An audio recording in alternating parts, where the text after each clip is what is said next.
In this video, we are just west of Palm Springs in Cabazon, California, to a place that the late Huell Howser claimed, if there was ever a California roadside attraction, this is it. Of course, I'm talking about the giant dinosaurs, which also features a gift shop and a dinosaur walk.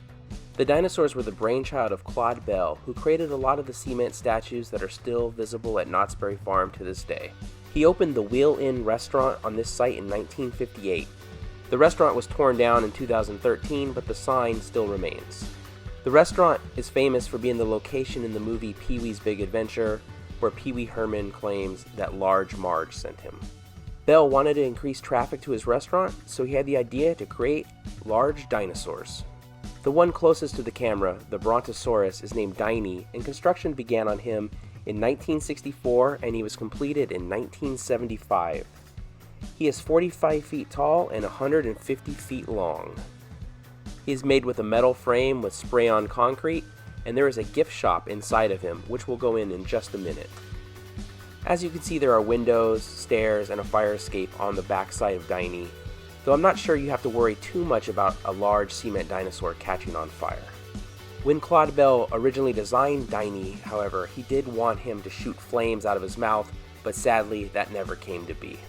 Underneath Diney, you can find a shaded table spot, and in case you were wondering, this Brontosaurus has 5 toes.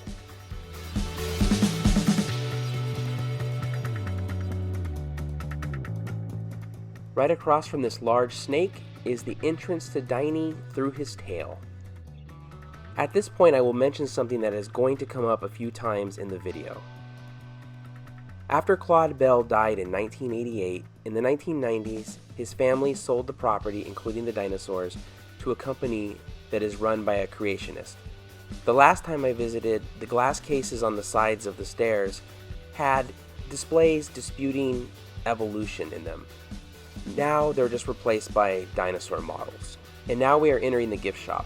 And when Claude Bell had this place built, he wanted to include something on the evolution of man, so he included these busts.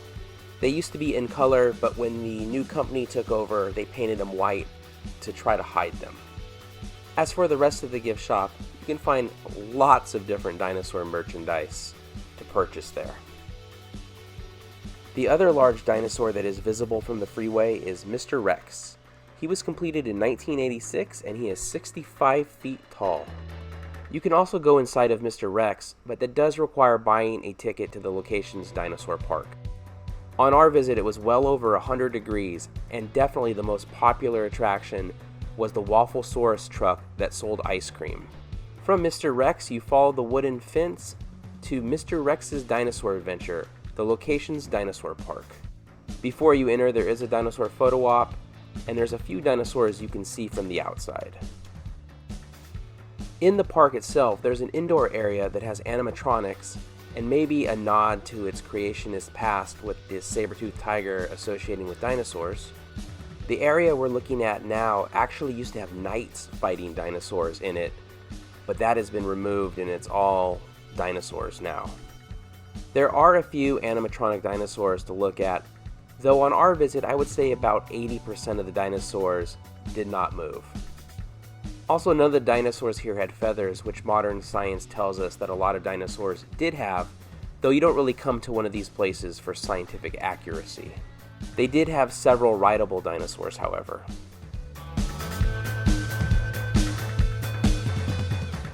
Outside on the park's dinosaur walk, there were a lot of statues.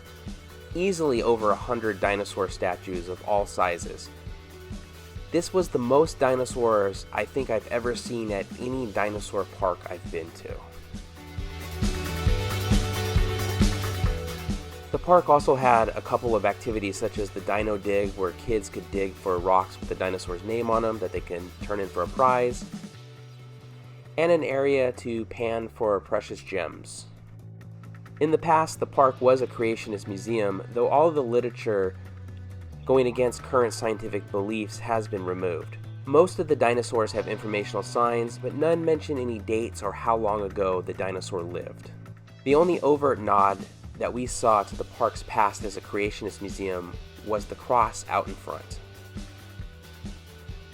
Back inside the park, we've arrived at the entrance to Mr. Rex. On Mr. Rex's tail, you can see a line and what looks like kind of a different texture in the middle. That is because they filled that in. There used to be a slide there.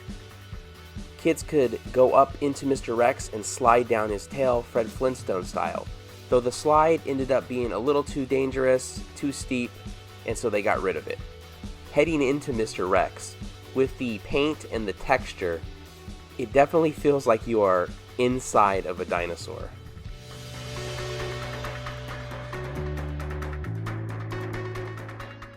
After climbing up the stairs, you can see where the entrance to the slide used to be.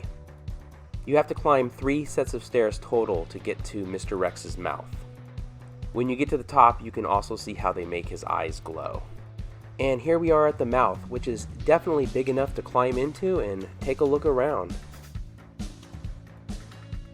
Or not if you don't want to. Taking a look through the teeth, you can kind of get an idea of the last thing a Stegosaurus might have seen as he was some T-Rex's dinner. That is the 10 freeway with all the cars driving by in the distance.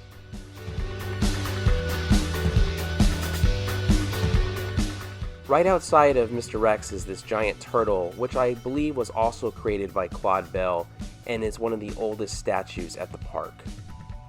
Well, that's our look at the Cabazon Dinosaurs. Definitely a place you want to stop if you're in the area.